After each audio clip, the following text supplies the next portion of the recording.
सदीनामा द्वारा चलाए गए इस व्यंग्य सम्मेलन के लिए मैं डॉक्टर सूरत ठाकुर, कुल्लू, हिमाचल प्रदेश से मासिक के पीछे क्या है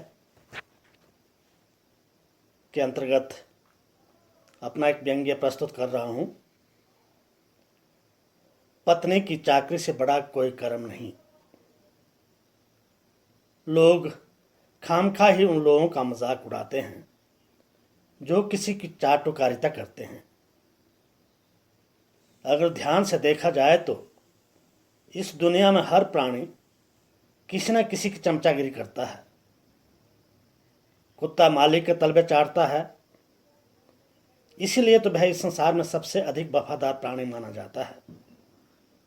मनुष्य की बात करें तो वह किसी न किसी के तलबे चाटने, पांव दबाने और खुशामद करने में मशगूल रहता है, तभी वह मनवांछित फल प्राप्त कर सकता है। चाटुकारिता किसी भी स्थिति में घाटे का सौदा नहीं है, इसमें लाभ ही लाभ है। तभी तो गणेश जी ने पिता श्री शिव जी की परिक्रमा करके कार्तिकेय से पहले विश्व परिक्रमा पूरी की थी। भक्त भी तो अपने इष्ट की पूजा करके सुख समृद्धि प्राप्त करते हैं। जो इष्ट की आराधना नहीं करता उससे वे भी नाराज हो जाते हैं। व्यापारी को ही देखिए, अपनी दुकान खोलते ही अपने आराध्य की धूप दीप से पूजा करता है ताकि सारा दिन ग्राहकों को मीठी मीठी बातों में फुसलाकर अपना माल बेच सके। उसे अगर लगता है ग्राहक मोटा असामी है तो जलपान से उसकी मिजाज पुरसी करता है। इसी तरह सरकारी नौकर भी अपने बॉस की मिजाज पुरसी में कोई भी कसर नहीं छोड़ता ताकि उसकी गोपनीय रिपोर्ट अति उत्तम रहे और अपने संकष्ट से पहले प्रमोशन पा सके। अच्छी मालदार सीट पर नियुक्ति पाने के लिए साहब लोग नेताओं के पांव दबाने का अवसर कभी नहीं चूकते। नेता तो चाटुकारिता से बड़ा बनता है। जो जितना अधिक बड़ा नेता को पटाने में कुशल होता है वह उतना ही महत्वपूर्ण पद पर आसीन होता है। अगर चाटुकारिता की ग्रेडिंग की जाए तो प्रथम श्रेणी में पति द्वारा पत्नी की मिजाज पुरसी का स्थान आता है, उसके बाद ही दूसरे लोगों का स्थान आता है। सभी पति, वह चाहे नेता हो, अफसर हो, चपरासी हो, व्यापारी हो, शिक्षक हो, डॉक्टर हो, इंजीनियर हो, सबको अपनी पत्नी की दादागिरी झेलनी ही पड़ती है।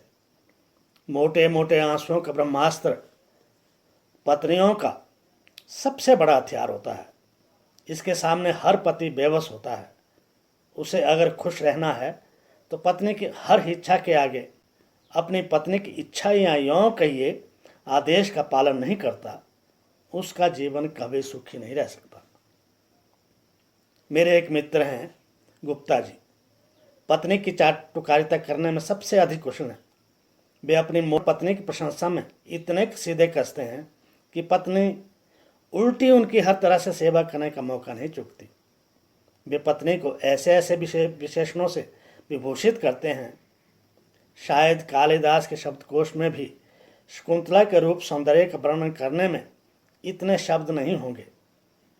इधर हम तो पत्नी की डांट खाने के इतने व्यस्त हो गए हैं, कोई भी दिन ऐसा नहीं गुजरता जिस दिन श्रीमती की डांट नहीं खाई हो। कभी कभी तो यार दोस्तों के सामने ही श्रीमती हमें खरी खोटी सी सुना देती है। दोस्तों के सामने जो शर्मिंदगी मुझ जैसे चाटुकारिता रहित व्यक्ति को झेलनी पड़ती है, उसका बयां करना उचित नहीं होगा। हाँ, तो मैं गुप्ता जी की बात कर रहा था। एक दिन मैंने सोचा कि पत्नी की डांट खाने से बचने के लिए गुप्ता जी से कुछ गुर सीख लेता हूँ। गुप्ता जी से बात की तो कहने लगे, भैया पहले तुम्हें विधिवत रूप से शिष्य बनना होगा। मुफ्त में कोई भी विद्या फलीभूत नहीं होती, इसलिए फल फूल धूप चावल अक्षत लड्डू आदि से पूजा करके 2000 का नोट चढ़ाना होगा, तभी पत्नी को खुश रखने की विद्या सिखाऊंगा। मैं किसी भी हालत में श्रीमती खुश रखना चाहता था ताकि उसकी डांट से राहत पा सकूं। इसलिए गुप्ता जी की शर्त सहर्ष मंजूर कर ली। विधिवत शिष्य बनने के बाद गुप्ता जी ने हमें पत्नी की डांट से बचने और उसके कृपा पात्र बनने के गुर बताने आरंभ कर दिए। वे बोले, माना कि विवाह एक ऐसा फल है जो खाए वो पछताए और जो ना खाए वो उसे खाने के लिए ललचाए। विवाहित व्यक्ति के लिए क्या क्या उपमाएं दी जाती हैं। उसे जोरू का गुलाम कहा जाता है, डरपोक कहा जाता है, बीबी का नौकर कहा जाता है, बेचारा कहा जाता है, इत्यादि इत्यादि। सबसे पहले इन अलंकरणों के लिए तैयार रहना होगा। उसके बाद जितना ज़्यादा हो सका घर से बाहर रहना चाहिए। घर आते हुए श्रीमती के मनपसंद की मिठाई या फल अवश्य लाएं। इससे पहले कि वह कुछ कहे उसकी प्रशंसा में शेर या गीत के बोल गुनगुनाना शुरू कर दें। इससे उसका सारा क्रोध काफोर हो जाता है। घर की सफाई, झाड़ू पोंछा, कपड़े धोने, बच्चों को पढ़ाने, बाजार से सामान लाने, उसके पांव दबाने से लेकर हर काम खुशी खुशी करने चाहिए। श्रीमती को भी आभास नहीं होना चाहिए कि आप दुखी होकर ये सब काम कर रहे हैं। वह काम में कोई नुक्स निकाले तो उसे चुपचाप सुधारने की कोशिश करें। महीने में एक शाम उसे लंबी ड्राइव पर ले जाकर बाहरी किसी नामी ग्रामी रेस्टोरेंट में भोजन करवाना भी अनिवार्य है। होली, दिवाली जैसे पर्व त्योहारों पर गहनों को गिफ्ट करने से पत्नियों के बोल बाणों से बहुत राहत मिलती है। एक बात का विशेष ख्याल रखें कि पड़ोस की दूसरी महिला, वह चाहे आपकी नज़र में कितने भी खूबसूरत और समझदार क्यों ना हो, की प्रशंसा गलती से भी ना करें, वरना भूचाल आने का खतरा रहता है। समय समय पर श्रीमती के पिहर वालों को घर पर खाने पर अवश्य बुलाएं।